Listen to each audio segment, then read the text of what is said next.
Very good morning, everyone. Welcome back to the current affairs classes. I hope you all are doing well.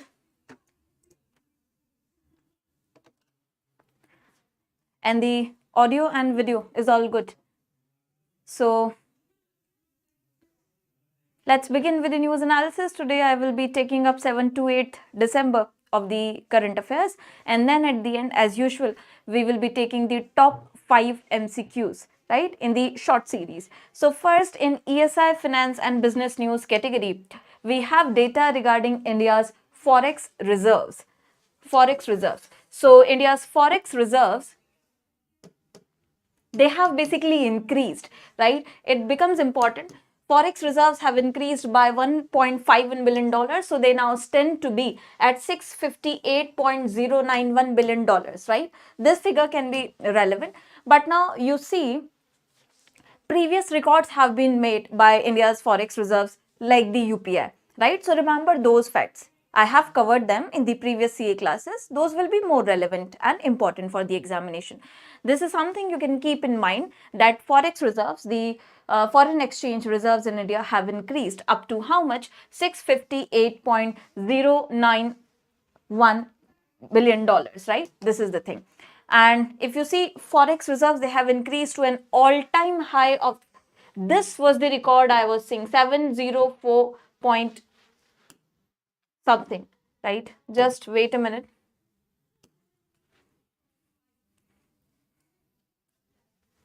So this was the record created in September. You have to remember this figure at least, if not this one.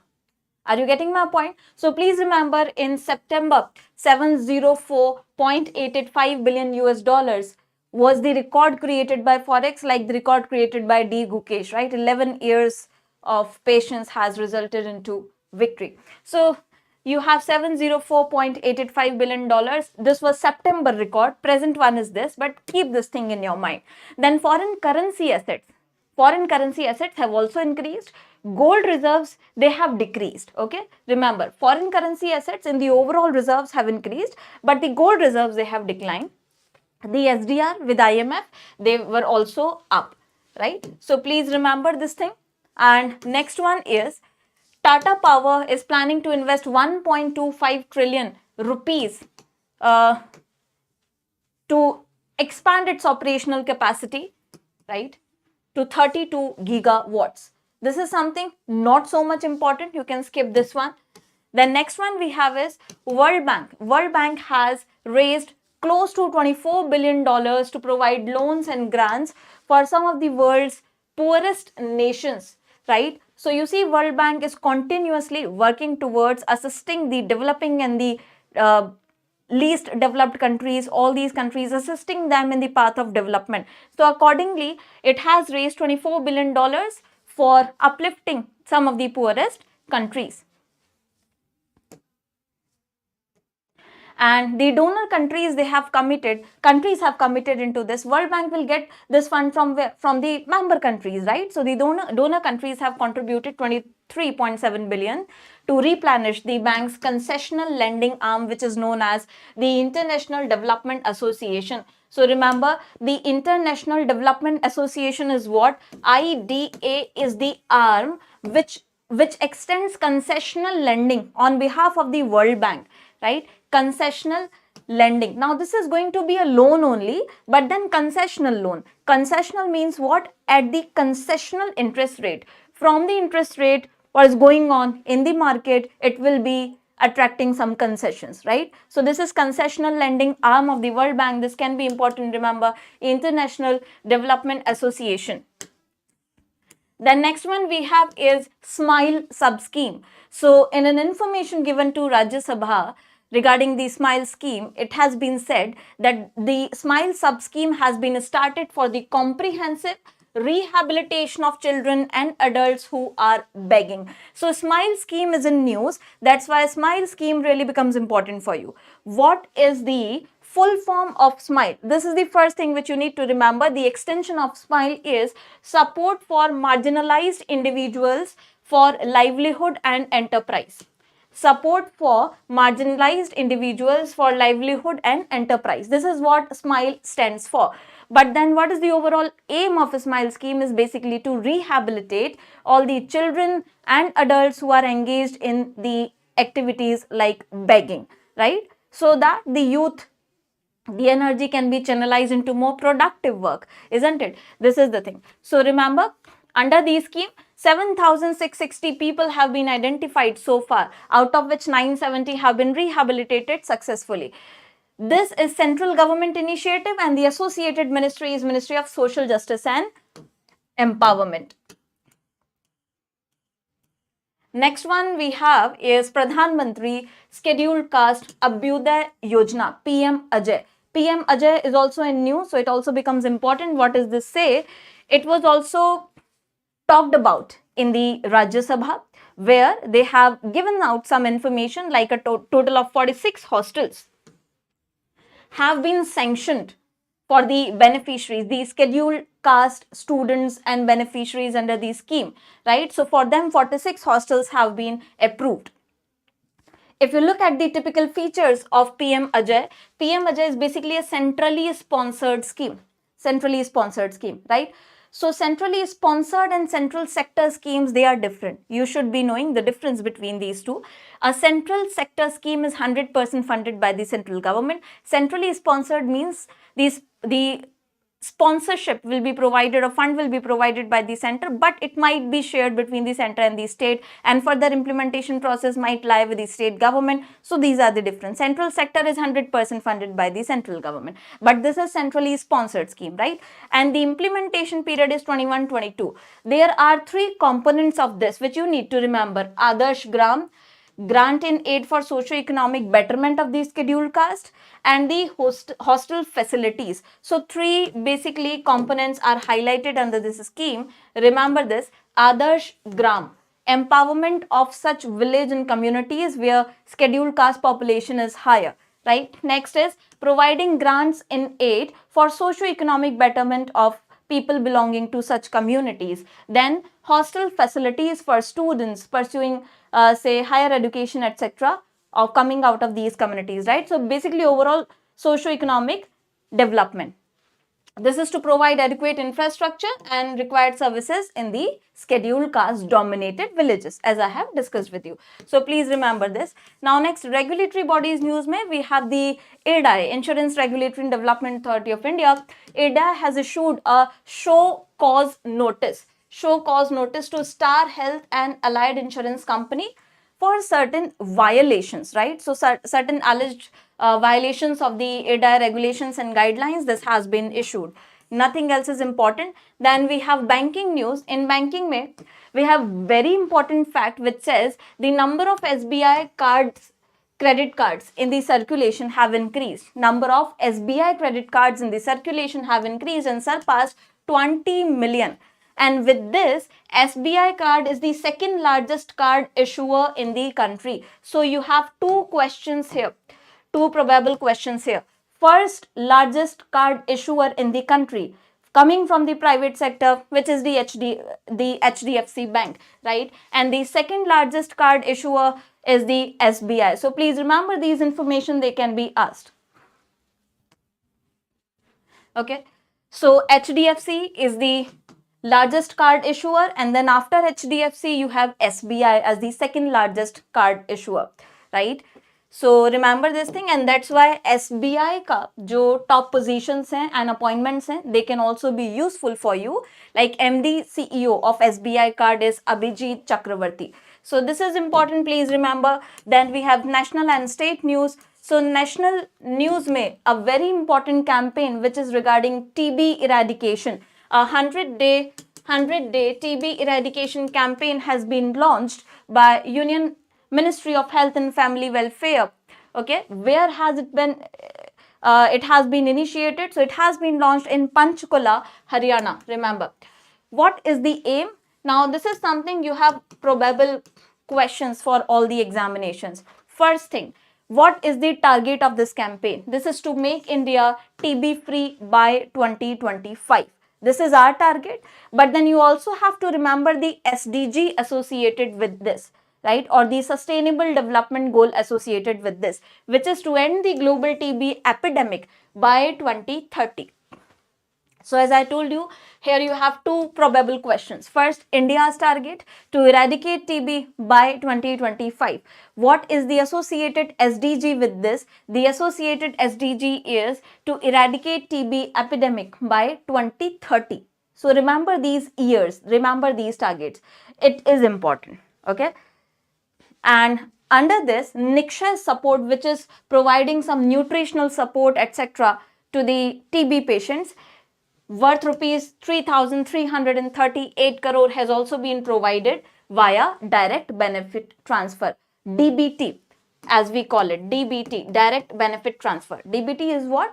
See, whatever amount has to be provided to the beneficiary under any scheme by the government, that will be directly transferred to the account, into the account of the beneficiary or account holder. And this DBT has been operationalized after the GEM Trinity, Jan Dhan Aadhaar Mobile, right? So your account is connected with your Jan Dhan account, Aadhaar, which is unique identification, and then of course the registered mobile number. So GEM Trinity is associated with DBT, remember that. And TB has been declining in India. The decline has recently doubled from 8.3 to rate of TB decline has doubled, right? Then deaths due to TB has also reduced. So there are a lot of schemes which have contributed to this reduction in the TB cases. What are these? There have been campaigns like Jan Bhagidari, Nikshay Poshan Yojana, etc. What is Jan Bhagidari? It basically calls for community participation in eradication of TB. Then Nikshay is providing nutritional support and financial support to the TB patients during their treatment. Then you have the better diagnostic tools and technology, of course. One very important thing, which is again a probable area of question, is 4 T's which the government is presently working to eradicate TB from India.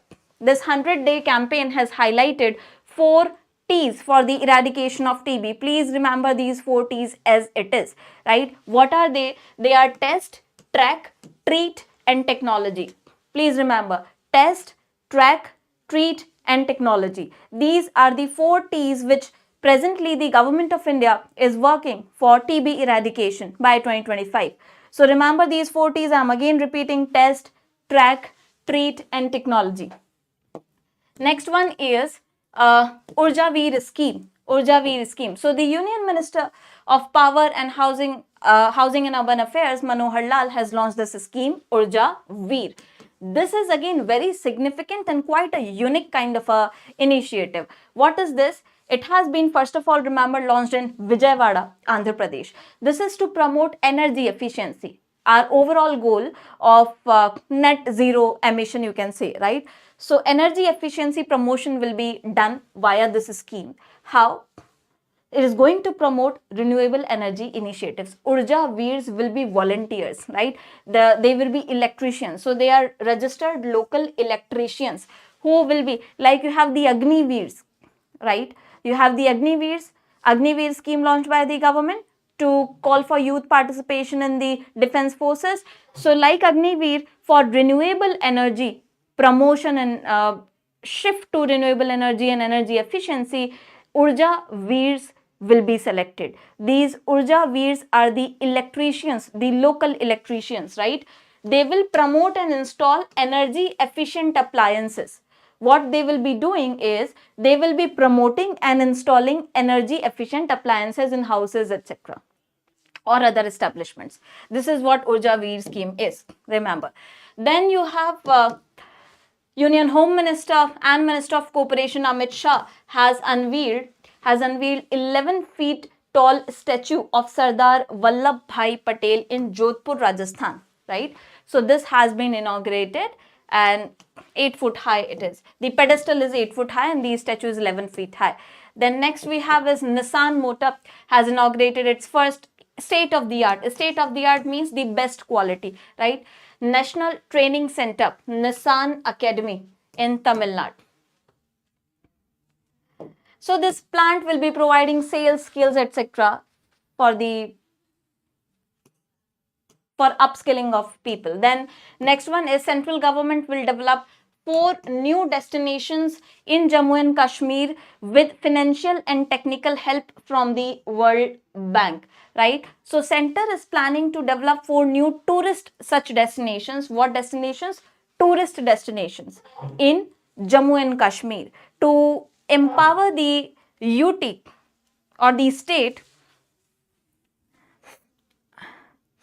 sorry, the central government will be developing these 4 new tourist destinations to raise additional revenue via the help of tourism industry in Jammu and Kashmir. Now what you have to remember is that is going to take some financial as well as technical help regarding this from the World Bank. So remember, the associated bank would be World Bank. These 4 sites would be your Kokarnag in Anantnag district, then Bardari in Rayasi district, then Bhadarwa in Doda, and then Dudhpatri in Budgam district, right? So this is a joint venture between World Bank and Jammu Kashmir government and the central government, okay?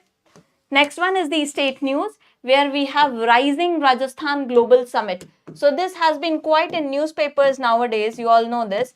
Rising Rajasthan Global Summit. Please remember, this can be a probable area of question. So we recently had this Rising Rajasthan Global Summit held on 9th December 2024 at Jaipur Exhibition Center, right? So 9 to 11 December was the tenure. Location was Jaipur in Rajasthan. What was the theme? Theme is most important here. The theme was replete, responsible, ready.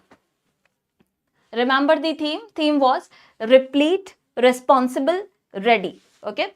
And under this, a lot of MOUs have been signed for investment in the state, creating startup ecosystem, building innovation based startups and businesses, etc. So this is for overall business environment promotion. And then about Rajasthan, you have to remember, because the state is in news. So the chief minister presently is Bhajan Lal Sharma, governor is Haribhav Bagade, and the capital of course is Jaipur. And the location of this Rising Rajasthan Summit was also Jaipur. Remember the theme, replete, responsible, ready. Then moving on to the international news segment, we have South Korean President Suk Yeol has survived an impeachment motion in the opposition-led parliament, right? So this person is in news and the country is in news. So what becomes important for us is the factual information about South Korea. The capital of South Korea, you all know, is Seoul, and the currency is won, right?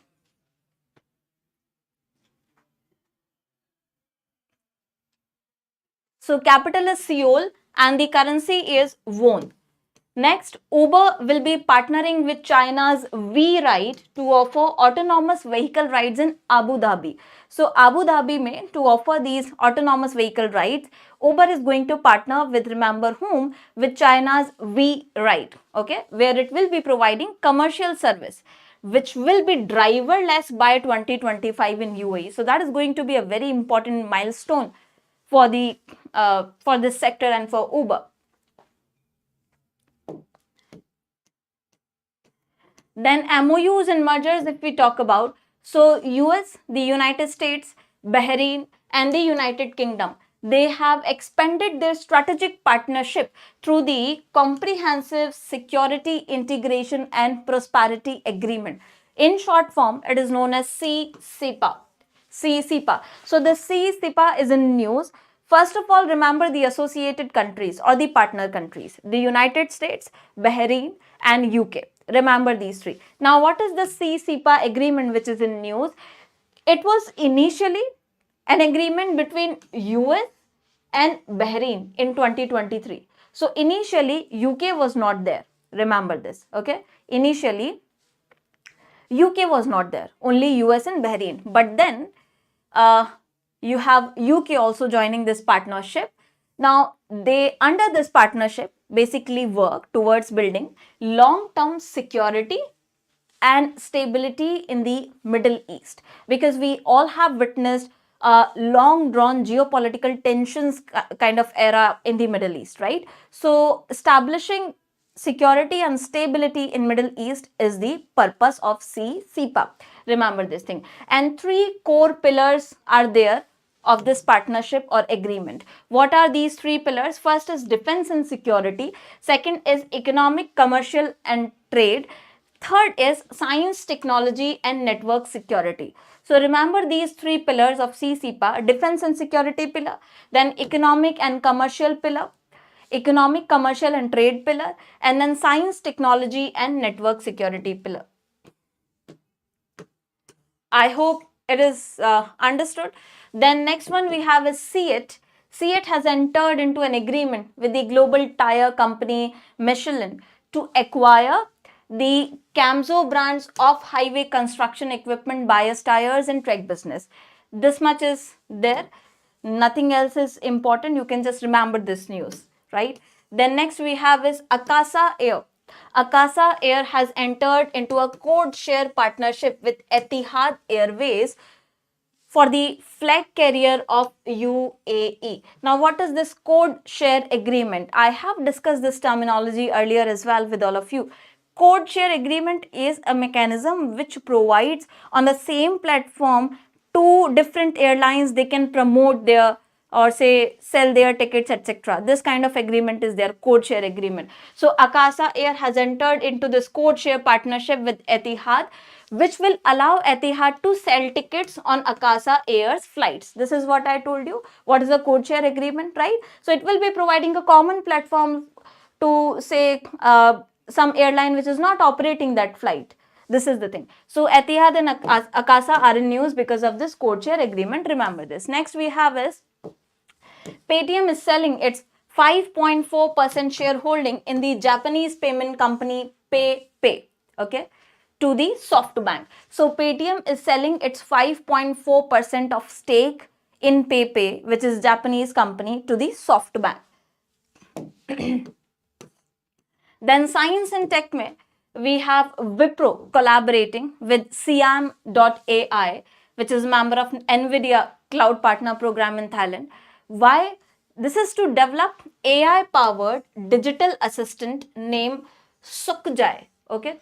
So Wipro will be via this tie-up will be developing this Sukhjai. So remember who is Sukhjai. Sukhjai will be this AI-powered digital assistant. Okay. For the Tourism Authority of Thailand. This is going to be developed for the Tourism Department of Tourism or Tourism Authority of the Thailand. Remember this. It will be assisting the travelers with proper information, etc. Now this picture, if you can see, wisdom. Wisdom is in news. This is a bird, oldest known wild bird in the world, right? So the oldest known wild bird, this is the image, also named as wisdom. Also named as wisdom. So these unique names, they can be a probable area of questions in the examination, right? These facts. Remember wisdom or Lazen albatross. Lazen albatross is the oldest known wild bird in the world. Why this bird is in news as of now? Because this wisdom or albatross has laid an egg at the ripe age of about 74, which is her first in 4 years. First in 4 years. So this is the thing, remember, the oldest bird, wild bird.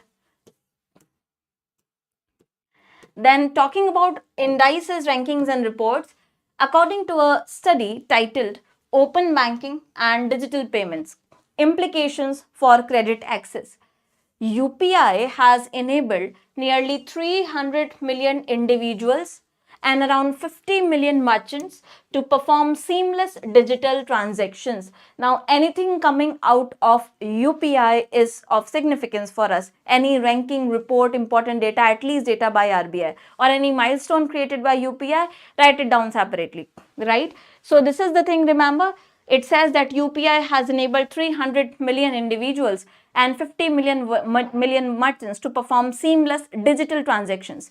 Also, it says that 75% of all digital retail payments in India, they were done through UPI by October.